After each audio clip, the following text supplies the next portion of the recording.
Brought to you by the Forever Family Foundation on the web at www.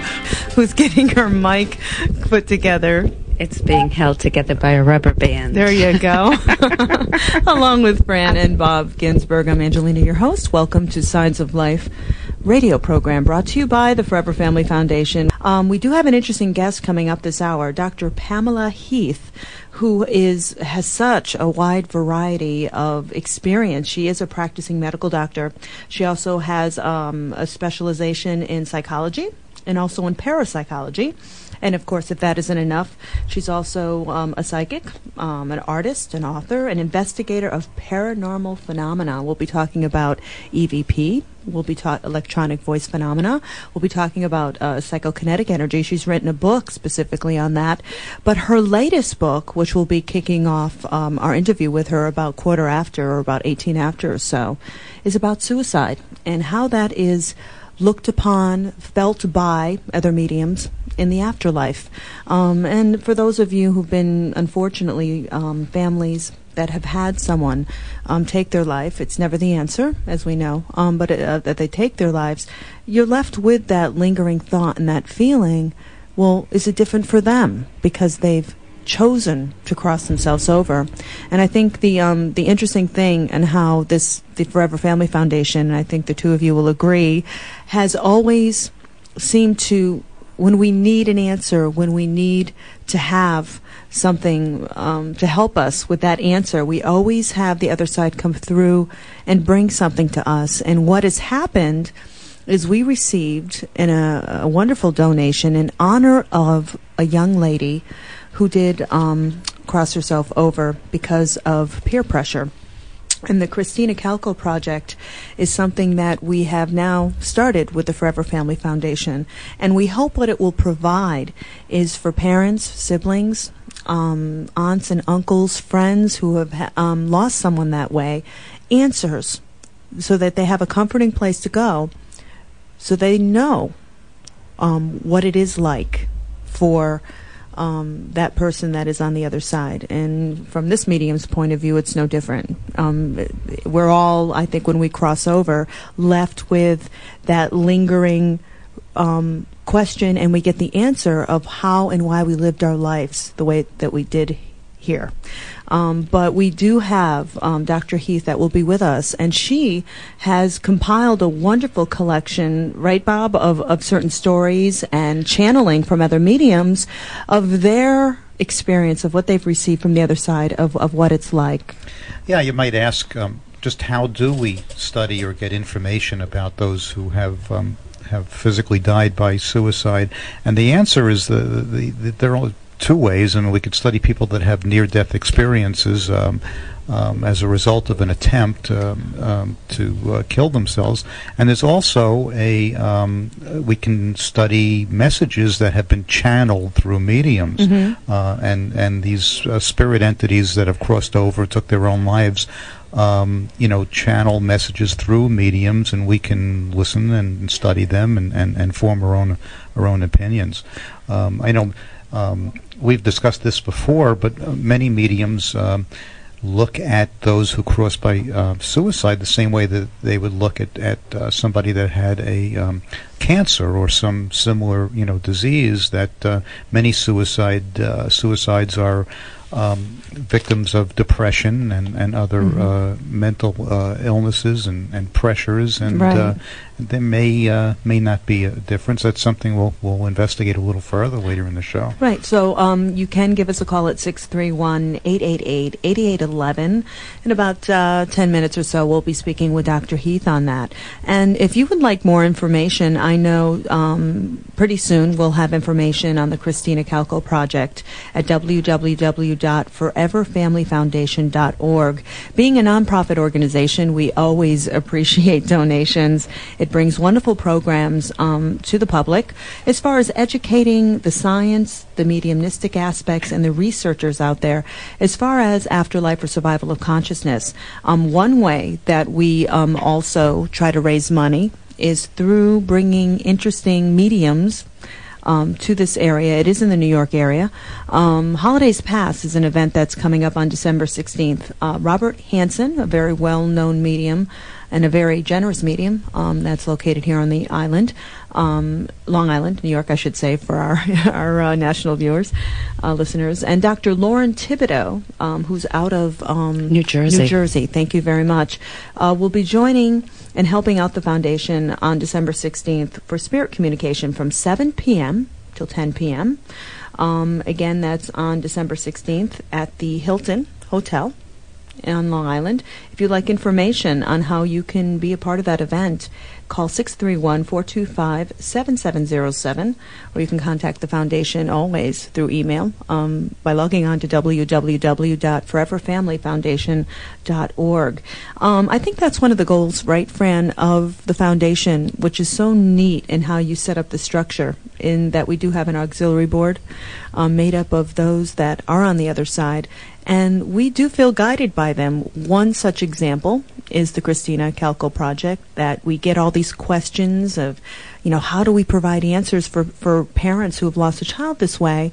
And then the other side comes through, and we come up with a donation in honor of someone on the other side. And I do also believe that this book that we're going to be talking about tonight also showed up similarly once we had sent the word out into the universe that we were going to put this project together. Yeah, and if you look at the whole website at the ForeverFamilyFoundation.org, there's other signs of that. The sign registry is another way that you can get involved with the foundation. Imagine leaving the most precious gift that you can leave to your loved one. Before you pass, you can actually leave a sign at the registry, and then upon your passing, your loved ones could actually access that information after you feel you received a sign, and if they've designated one to you, you can actually get confirmation instantly that they're with you. And on top of that, the other arm of the foundation, which is the scientific part, you'll be contributing to a database of information that will provide overall the bigger scope of things, proving that there's an afterlife. So please check out the Forever Family Foundation, www.ForeverFamilyFoundation.org, for more information, the events, the sign registry, and of course, the Christine Calco project. Now, getting back to that, Christina, I should say. Now, getting back to that, when you received this this donation, and you put this together, did you receive guidance on that actual project as well, or break down for me how you felt it was important, and once the project is launched, how you feel it will continue to add information, or maybe even experiments to help out in this way. What's your goal with the project? Well, the goal of the project is really keeps it's in line with the goals of the foundation, and we essentially just provide information, and people can use that information any means that by any means that they want. The fact is that a lot of the information people can find helpful, when they lose a loved one. I mean, our purpose. Our goals are not necessarily to provide, any bereavement support. We want to provide scientific information. However, there are many like myself that when I read this information and I think it's credible, it's helpful, in the grieving process, and that's what our hope is. We certainly want to make it clear in our literature and on the website that suicide is not a recommended path to take. Of course. However, some of the myths or some of the religious dogma that state that you're going to be damned to a hellish existence seem to be untrue. And right. I think that somebody's got to put some information out there that would lead us to form those beliefs. Exactly. I mean, I can't, and I don't know what it's like to lose a child, but I can't imagine if education or the information that's out there now was left as is, and a parent was searching for an answer, and they were left with that I think very incorrect concept that those that cross from suicide are stuck in hell, purgatory, all those religious connotations, would be very sad. So I think it's a very important thing that the other side has set up for the foundation to do, is the Christina Calco project, which of course is named in honor of Christina. So please, if you would like more information on this, if you'd like to help out with it, if you'd like to help out financially, we're always open for that as well. So please contact us at www.foreverfamilyfoundation.org. Let me give you the numbers again and how to contact us, because when we come back from the break, we will be speaking with Dr. Heath. The number is 631-888-8811. You can instant message us at Signs of Life Radio. When we come back from the break, we'll be speaking with Dr. Pamela Heath. We'll be talking about suicide and the comforting messages from the other side, as well as electronic voice phenomena and psychokinetic energy on Signs of Life Radio. After-death communication is an accepted occurrence in many cultures throughout the world, but for many others, proof of this phenomenon is essential, and research shows that contact helps move people through loss and grief. The Sign Registry allows people to register signs that they, after passing, plan on communicating to specific loved ones. Contact the Forever Family Foundation at foreverfamilyfoundation.org or go directly to thesignregistry.com.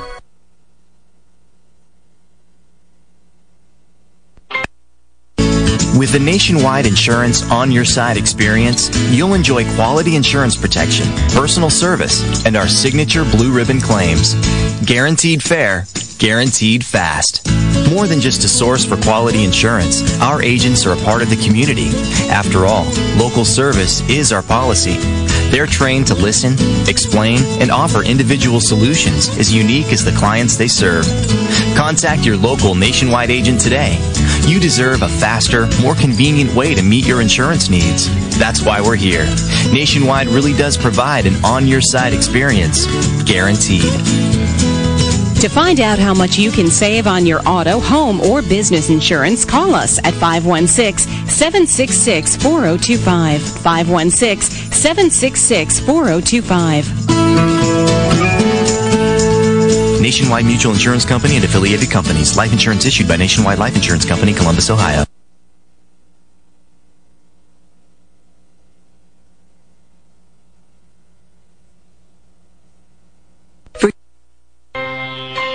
Welcome back to Signs of Life, brought to you by the Forever Family Foundation. And welcome back. I'm your host, Angelina Diana, along with Bob and Phran Ginsberg. We're really pleased. Our next guest is not only a practicing medical doctor, but also has a Ph.D. in psychology, specializing in parapsychology. And of course, if that isn't enough, with having that well-rounded educational background in energy, she's also a psychic, an artist, an author, an investigator of paranormal phenomenon. I'd like to now take this opportunity to welcome to the Signs of Life program Dr. Pamela Heath.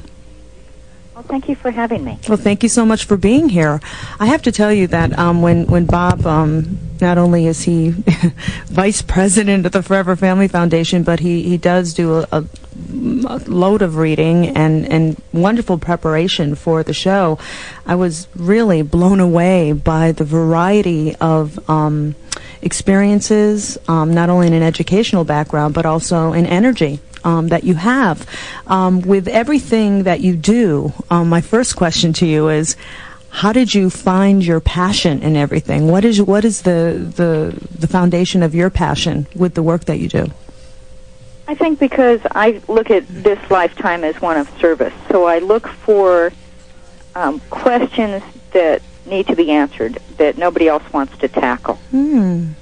Now, I know that you've written a wonderful book, and it does focus on how certain mediums, or those that have conversations with those that have crossed over, look at suicide. What really happens in the afterlife with suicide? What was your driving force to tackle that question? Well, I had John Climo, who's my co-author, as the head of my dissertation program and the parapsychology program at Rosebridge. And he often told me when we were sitting in his office about a time when he was assigned to gather together some readings or channeled messages from suicides for someone who was suicidal, because the thought was that if this person knew what she was really getting into, she wouldn't do it, because she'd realize she wouldn't be getting what she wanted out of it. And he gathered about 20 pages or so of material and then kind of forgot about it. And I kept feeling like it really needed to be a book. It just had to be a book. And that this was information that could save lives. Wonderful. When you went about to do this, what span of mediums did you utilize? How did you start to gather that information? Well, we actually try to get as wide a range of mediums as we can, because anyone who knows anything about channeled messages knows they're very vulnerable to bias. And so if you can get as many different mediums from different cultures and different eras, then you hope that the truth sort of falls out in terms of what everybody says that's the same, as opposed to what one single person might say about this or that. So I went through about 400 or 500 books of channeled material. Wow. And some journals with channeling. And then when we didn't have enough information from that, we did in a few cases ask mediums to channel for us. Now I'm curious, when you requested that specific information, would you find the majority of mediums were able to get someone from the other side, or did you specifically know of someone that had crossed that way and you asked them to contact that particular spirit? Well, it's interesting because we did have a spirit, a suicide, who was the husband of a friend of mine's sister, come through on his own. Oh. But what we were trying to do, we had lots of information about traditional suicide, and we had a reasonable amount about assisted suicide. But what we couldn't find information on was suicide bombers, because the Muslim religion is kind of anti-channeling. They don't believe in it. They don't like it. They very much frown on the paranormal. And so we had to find a way to get a hold of these folks. And in point of fact, most mediums refused to do it. You mean if they were of the Muslim faith? No, most mediums, period, refused to try to contact the suicide bombers. We actually had some trouble finding people willing to do it. I noticed, you mentioned Lauren Thibodeau. She is one of the people who helped us out, as is Joanna Carroll and Nevada Shaw and a few others. Now, I'm curious, just getting back to the mediums that refused. Did they refuse because they felt they couldn't bring a spirit on demand, or was it because of the specific Muslim background? Neither. It was because they simply didn't want to deal with these folks. They felt like they were negative entities. They didn't want to deal with them. And in point of fact, the way we approached it, is, which worked very well as it turned out, was we tried to contact the spirit guides that work with these souls. And most of the time, the initial contact would be with spirit guides, and then those spirit guides would contact the suicide bombers. And then with a growing comfort zone with the mediums, and they'd start channeling the actual suicide bombers themselves. Hi, Dr. Heath. It's Bob Ginsberg. How are you? I'm fine. I have a question. There are a lot of messages in the book, delivered, channeled messages, and the question I always have is, how does one discern whether the messages are merely coming from the intellect of the medium versus, from spirit entities? Is there any methodology that you use, or is it just from the vast accumulation of accounts that you amassed? Well, there's no way to know completely for sure.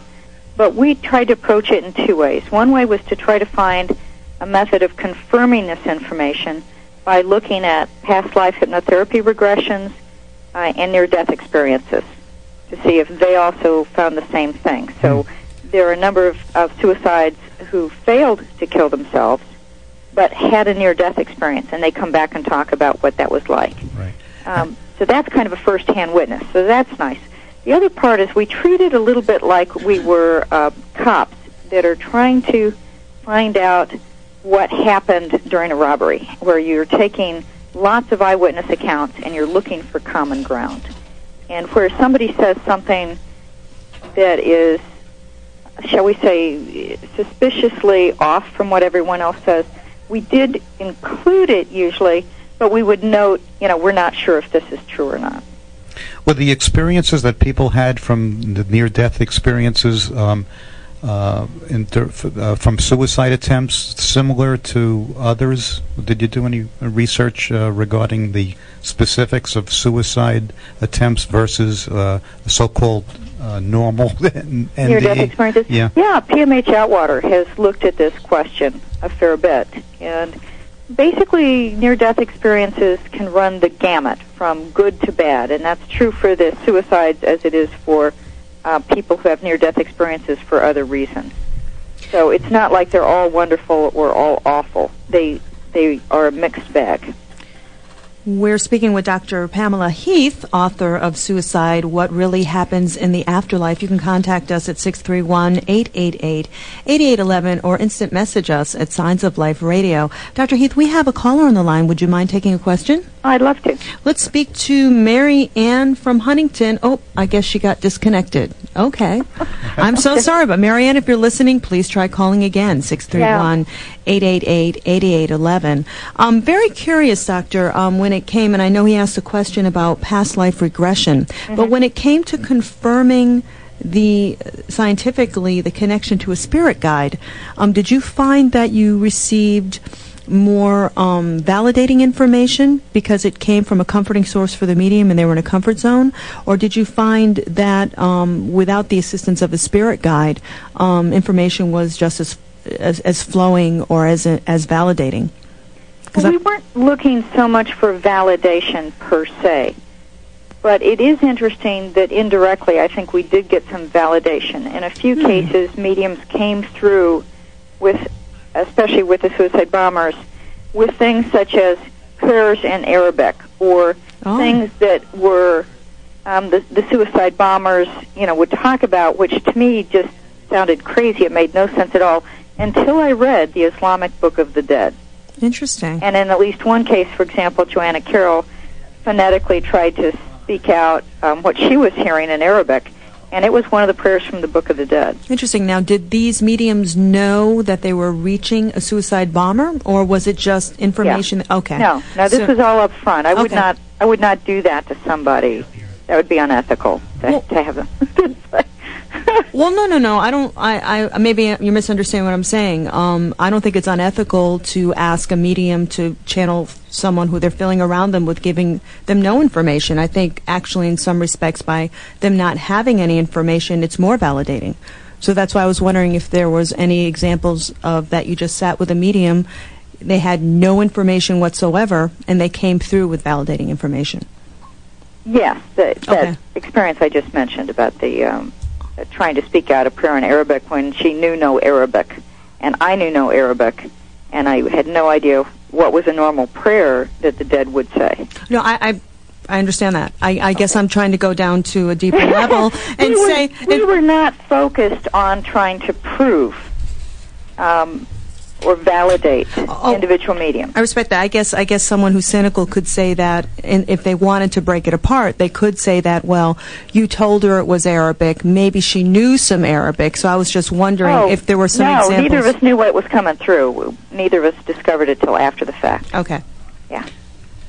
In most of the channeled messages that I read in the book, the general theme was that suicide was definitely not recommended, but that those that did cross from suicide, were not eternally damned to a hellish existence. Is that a fair statement? Yeah, that's a very important statement. Is they do find peace. They're not damned forever. They're not in a classic hell in terms of hellfire, as traditional religions might talk about. But it's not to say they get an easy ride either. They go through all the same stages as other spirits do, but they seem to have more difficulty with their transitions and with their life reviews, perhaps, shall we say, than other souls do. I know that one of the themes in the book is you question how we would live our lives if we knew that karma and survival were real. How do you envision having this knowledge? How do you think we would change the way we lived if we all knew that we would have to pay for our deeds and that we did survive, at least our consciousness survived? I really think it would make us more mindful of making very thoughtful choices. Everything we do affects those around us, far more than we realize. And we're responsible for that impact. There's consequences and repercussions. And I think when you look at your dealings with other people that way, you tend to treat them in a kinder, more thoughtful way. Well put. Yeah, we're speaking with Dr. Pamela Heath, author of Suicide, What Really Happens in the Afterlife. We finally have another call, Doctor. If you wouldn't mind taking a caller, we'll speak. I love calls. I know. Let's speak to Jean from Stuart, Florida. Okay. Hello, Jean, are you there? Yes. Jean, you're on the line with Dr. Pamela Heath. Thank you. It's a pleasure to speak to you, Dr. Heath. My husband passed away 2 years ago from suicide. And I recently attended a conference where I got a very small reading from a very well-known psychic who explained to me that he was on the 5th level into research, and she said that was very good. I did not tell her that he passed from suicide. He was depressed and he was very ill. I'm wondering if you could give me any insight to the different levels and how he could have progressed so fast. Because my knowledge, like you said in the beginning of the show, was that when you pass from suicide, you either enter right into utero again, and you don't have time over there. But then reading some of George Anderson's book and Debbie Martin's book, realizing that this is not so. Well, different mediums will talk about different numbers of levels. It may be 7, it may be 9. I mean, different mediums have different takes on this. I'm not sure that we can even think of it in terms of discrete levels. It's probably more like a continuum. You mentioned he was very ill. Did he have a physical illness? Yes. Okay. So was this more like assisted suicide? No. I'm sorry. When you say physical illness, he had an infection in his body, and he was on 2 different types of antidepressants, and he was seeing a psychiatrist and a psychologist. So when you say he did have psychological and physical impairment with his body.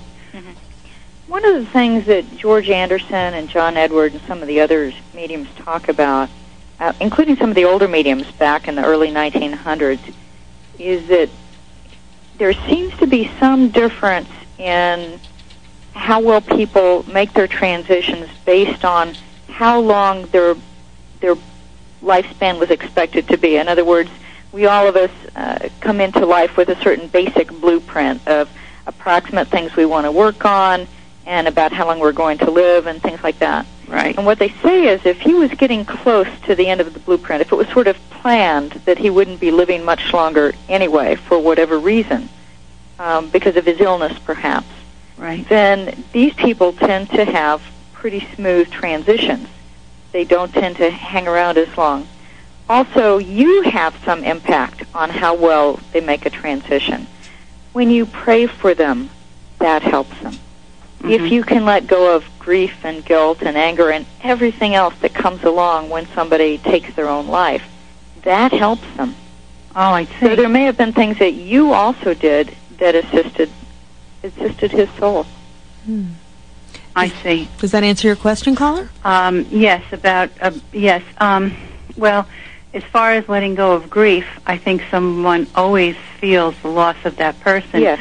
But to be completely non-existent in my mind, that will never happen. He will always be in my mind, and the suicide will always be in my mind. They don't want you to let go of their love. I mean, they still love you too.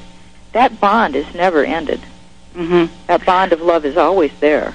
Yeah. But there's a difference between remembering them with love or remembering them fondly and trying to deny the fact that they've passed. Is it possible? I know I don't get to speak to many people about this as openly as I am here, but I did see him 5 months after he passed. I was in my car and I was coming up the road, and I'm sorry. No, I'm just. She's just agreeing with you. Oh, it's a little hard to hear you. Okay. Yeah, these are very common stories, but go on.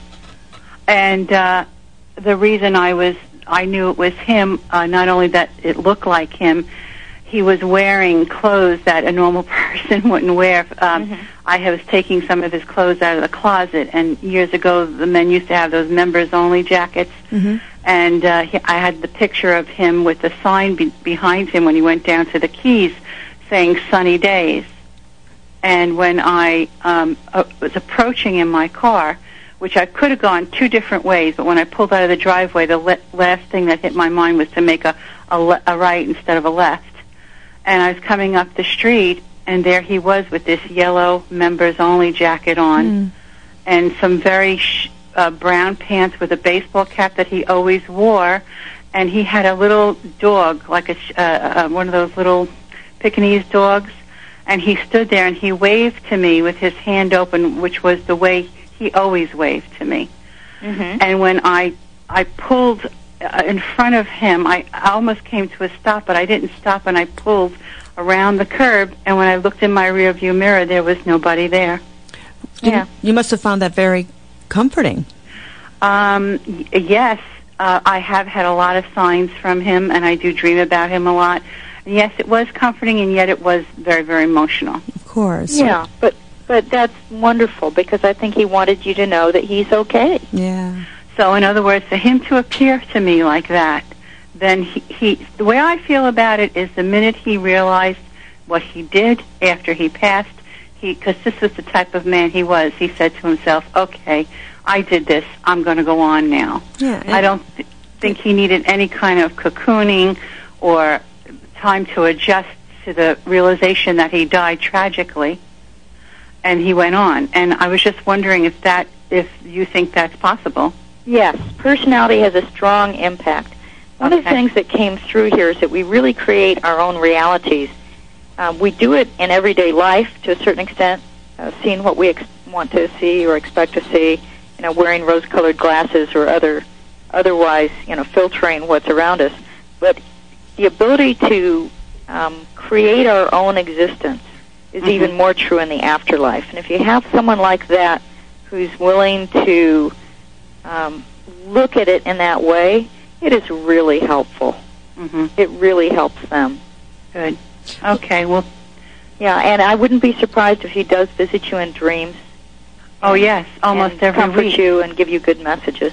Yes, it feels nice. And I think that that's even further validation when you hear it firsthand from someone that, it doesn't really matter really how someone crosses. The fact that they're on the other side is comforting, it's peaceful, and that they still want to contact us and bring us through that connection. And I think personally to materialize themselves like that takes incredible energy and showing how strong the message is that he wanted to get to her, correct, Doctor? And that he loves her. Yes. And that bond continues. It was quite amazing to me to think that he could do that after what happened in only 5 months. And he had the right personality, and you don't know what his expected lifespan is. I mean, it's one of those things that we can't say. Right. Correct. And Jean, thank you so much for the call. Thank you so much. Thank you. Bye-bye. We're speaking with Dr. Pamela Heath, who is author of one of her books, is Suicide, What Really Happens in the Afterlife. Doctor, we're going to take a short break, and when we come back, we're going to speak more of the incredible range of work that you're involved in, from EVP to psychokinetic energy. You're listening to the Signs of Life radio program. Has your marketing pitch been missing the strike zone? Maybe you need a new player to help your marketing efforts. At L&RProductions.com, you'll find a team that can give your broadcast advertising the winning edge. L&R Productions has produced award-winning jingles, radio and television commercials for many businesses just like yours. Radio and television advertising work, but you need the right game plan. Make sure you're getting the most out of your ad every time it airs. www.L&RProductions.com. We'll throw strikes for your business every time.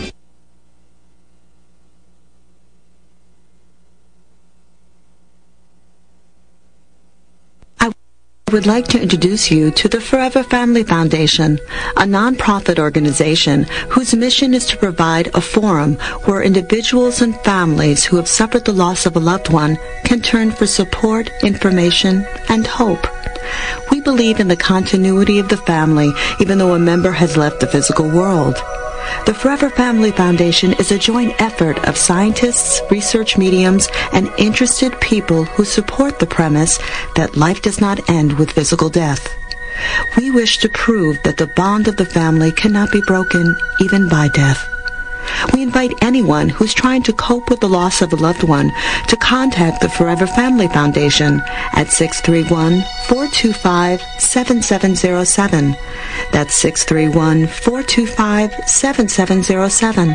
Or you can find us on the web at foreverfamilyfoundation.org.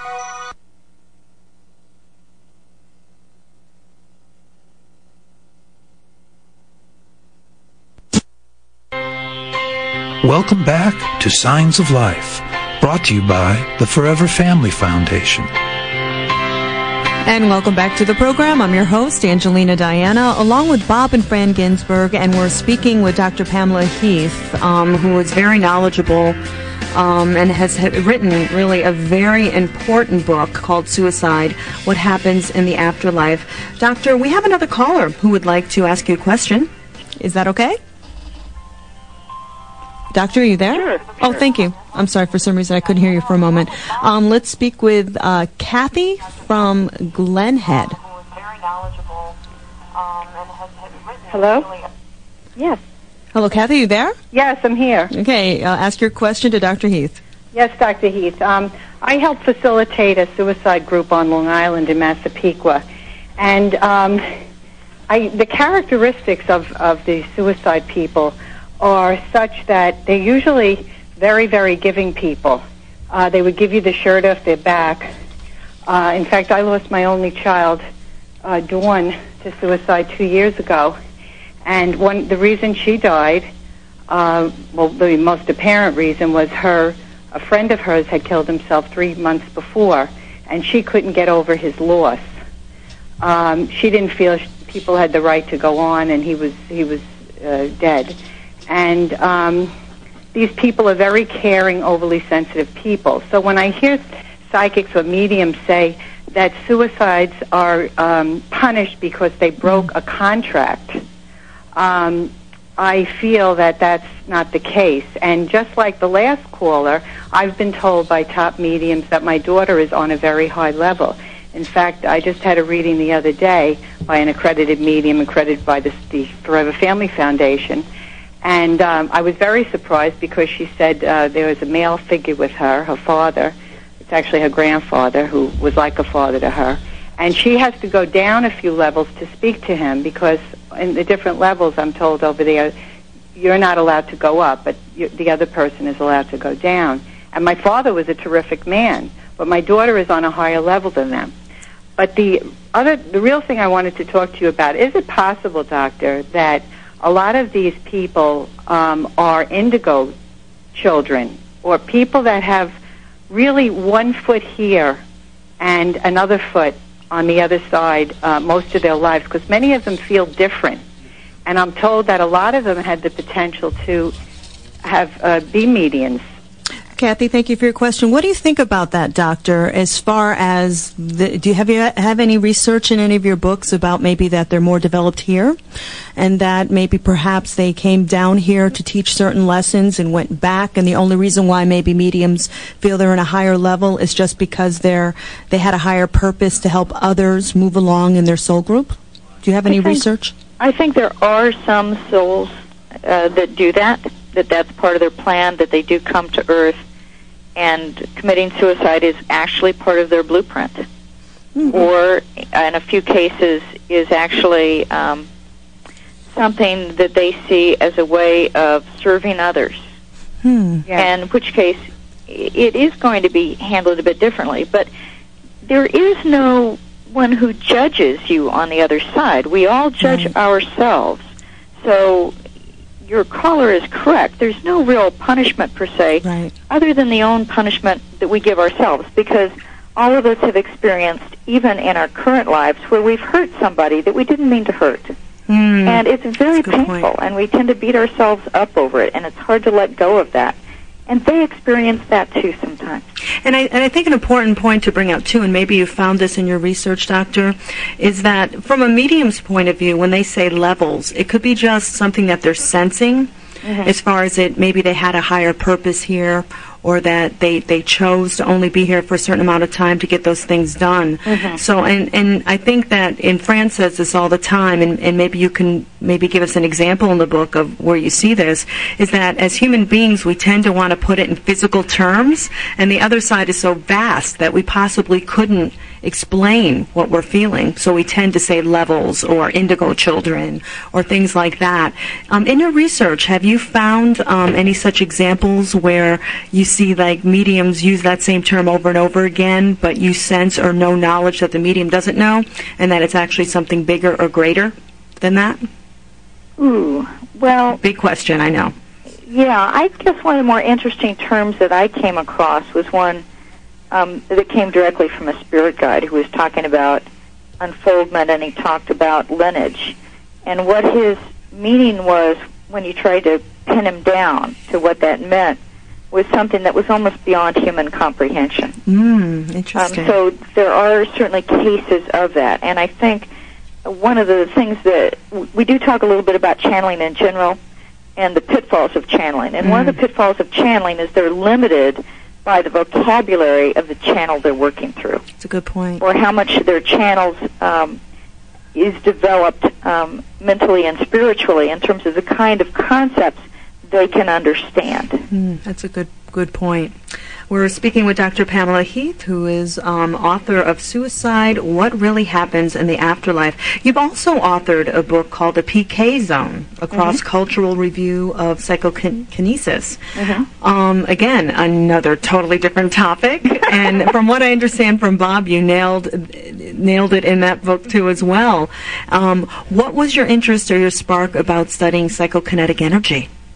Well, I actually had been a doctor for many years before I started having psychic experiences. And one of the things I played with for a while before I accepted this is real was healing on myself. And I experimented with different kinds of anomalous healing on myself to see what I could do. And was it repeatable? And then, okay, what are the parameters? And so when I went back to grad school to get my doctorate specializing in parapsychology, one of the things I wanted to do was understand why I could do things that science told me were impossible. And part of that involved psychokinesis, or mind over matter. And when I was looking at what to do for my dissertation, I understood there had already been lots of wonderful healing studies. I mean, some very awesome studies on AIDS and other things where they use triple-blind technique, and anybody with an open mind would already be pretty convinced that this is something that can happen. But what hadn't ever been done is nobody had looked at the experience itself, what it was like for those who did it. And that led to my dissertation, which then led to this book, which was my way of trying to take people through the same process that I went through in trying to understand myself, where I looked first at all the experiences around the world that people had had, and then all the experimental work that had been done, which is over 100 years worth of, much of it controlled, double, and triple blind. And then lastly, what is the experience like for those who do it? And then what do we glean from this? How can we get better at this or learn how to control this? So it was to take you on the same journey, basically, that I took in 4 years of grad school. So here's the big question. Have you been able to integrate PK in your work as a medical doctor? Yes, but I'm very sneaky about it. I don't talk about it much. But it's very much a part of my everyday life. And that's, that book is not a book that everybody is going to be interested in, but it's really very helpful. I've gotten emails from all over the world from people who were having problems with poltergeist phenomena, which is basically just uncontrolled human PK. And they found this book, and it helped them understand themselves. It made them feel more normal, and it told them how to get things under control. So it really is a good book for those folks. And if you're just interested in parapsychology and psychokinesis, there really wasn't any other book out there that summarized the literature since 1976. So, I mean, when I was doing my literature review, I was banging my head against the wall. I had to do it from scratch. It was horrible. And I thought, no other grad student should have to do that. Yeah. You mentioned before that it's likely that prayer, can help those on the other side. And we know that there's been quite a bit of research showing that prayer or group consciousness can affect, those in the physical. Do you think it's all part of the same phenomenon? In other words, the same mechanism that allows us to heal also is the same phenomenon that allows us to communicate with the discarnate souls? I mean, I think it's certainly very similar. It's actually very hard to separate PK from ESP. Right. And more parapsychologists are starting to believe they may be just one thing that we're artificially separating as if they were two different things. Mm-hmm. But certainly people from the other side tell us that they see prayer as actual colored energy. And it has a major impact there. Now, of course, the afterlife doesn't have physical matter, so technically you can't call it psychokinesis since that's mind over matter. But in essence, I think it is really the same thing. You're talking about energy that is focused, controlled, directed by consciousness. And it's energy that has an impact. So do you think that there's actually a signal that's sent from a sender to a receiver? Or I know we had Dean Radin on the show, and he talked about possibly being entanglement. Or exactly. What's your feeling? I think you may be right. I mean, I think we're all one. We're all interconnected. And it's the same as if you change yourself, you can affect everybody around you. Correct, yeah. Mm-hmm. So it's a similar kind of a phenomenon. It may well be entanglement. Dean may be on the right track there. But again, it may also be something that's sort of beyond our ability to comprehend at this point.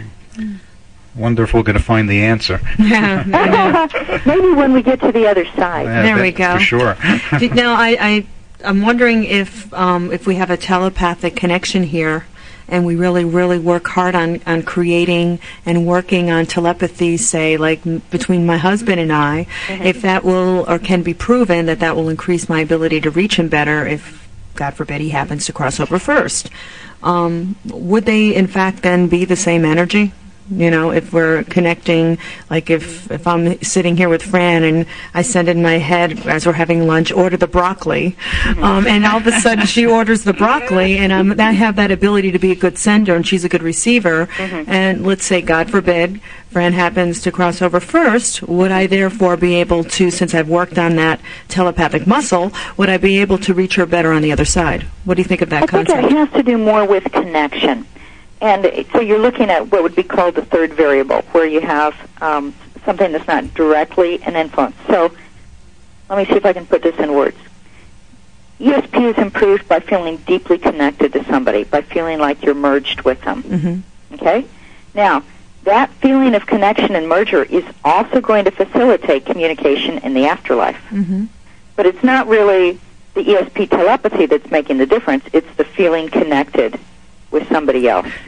And where we see people coming back and communicating from the afterlife is where there were these bonds of love, or where there is a need, where they care about us, and they're trying to get a message through. So you'll often see suicides come back and try to reach people who are suicidal to tell them don't do it, right?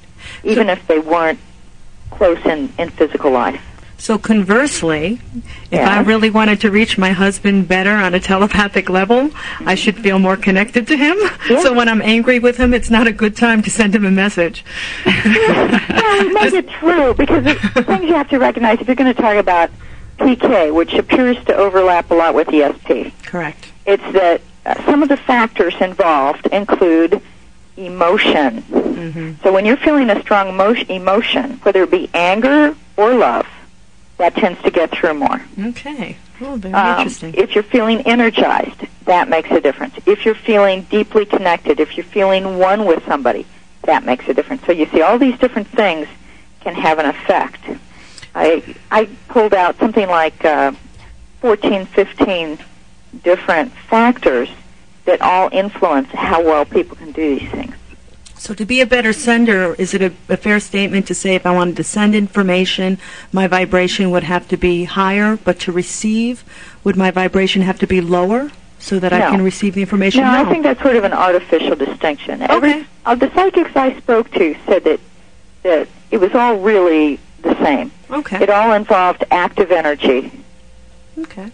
That's a fair statement. Because some would argue, and it's just an argument, that if you're in a meditative state, like when I do mediumship, when my energy is relaxed, I receive information from the other side, but when I want to ask them a question, I have to rev my energy up, it seems. So I have this constant feeling of my vibrational energy going up and down. Some of that may be belief system. Okay. What we saw is that when you believe something is true, it becomes true for you. Interesting. Okay. Now, in terms of receiving, though, I would have to agree, all of us can get psychic messages. Everybody is psychic. Everybody is psychic. Right.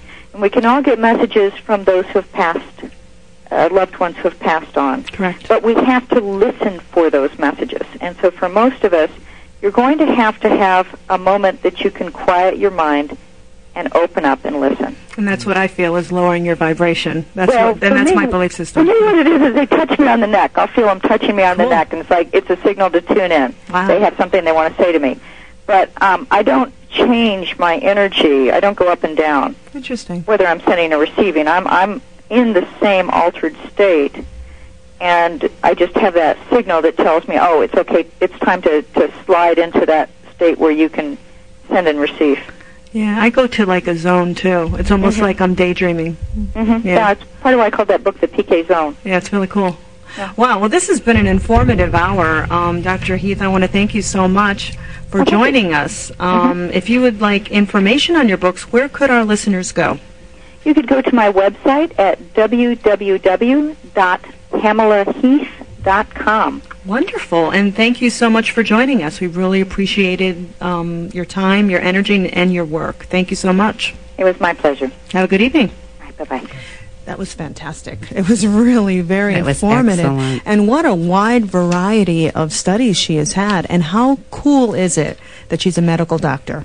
Well, you see, this is the conversation we always have. We're always afraid when somebody has so much stuff, so much experience under their belt that they're too spread out. But she just seemed to have everything so researched, so in place. And what a good fit for the foundation in that she's scientific and she's a psychic. Right. We didn't even mention that she's an accomplished artist. So one of the things that if we get to talk to her again, maybe she gets that helps her intuitiveness helps her. Well, I have to tell you that, and I've said this before, that most psychic mediums seem to be very artistic. They can sing, they can dance, they can draw.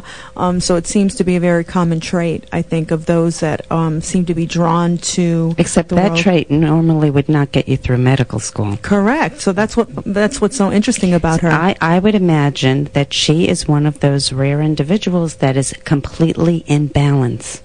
That there's not one strong side of the brain over the other. Or maybe she's not balanced and it allows her to do both, because we tend to put things so physically that we either have to be the person that's the doctor, the lawyer, the Indian chief, or we have to be the struggling artist.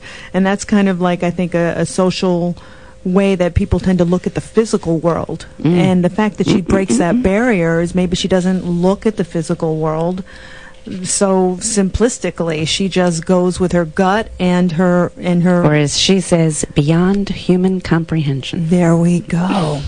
Well, this has certainly been an informative hour, and I want to take this opportunity to go over a few things. There is still this wonderful event that's coming up on December 16th, a Holidays Past, and it's been a very popular and informative and healing evening that the foundation does do for you. And it is also, I believe, I can't see the ticket prices here, I believe it is a fundraiser as well for the foundation, correct? No, actually, we do this as inexpensively as we possibly can. It's $20 a person to come in as long as you're a member. Membership is free. We just want to provide a place for people to be on that worst Saturday party night in December. Yeah, that's tough. And that's with Robert Hansen and Dr. Lauren Thibodeau, who, of course, was part of the book that we just spoke to with Dr. Heath. So if you would like information to be at this event, call 631-425-7707. I also want to remind you the Holiday Pass raffle is still going on. 10 mediums are participating. Your chance, if you buy 5 chances or 20 chances to be in the raffle, you will get an opportunity 10 times over to win. A free session from one of the certified mediums from the Forever Family Foundation. Well, that music is our cue to tell us that our time is up. We want to thank you for joining us. Please join us next week for another show, Signs of Life Radio. And I do want to remind you that the other side is just a heartbeat away, and science is going to prove it. Thank you for joining us.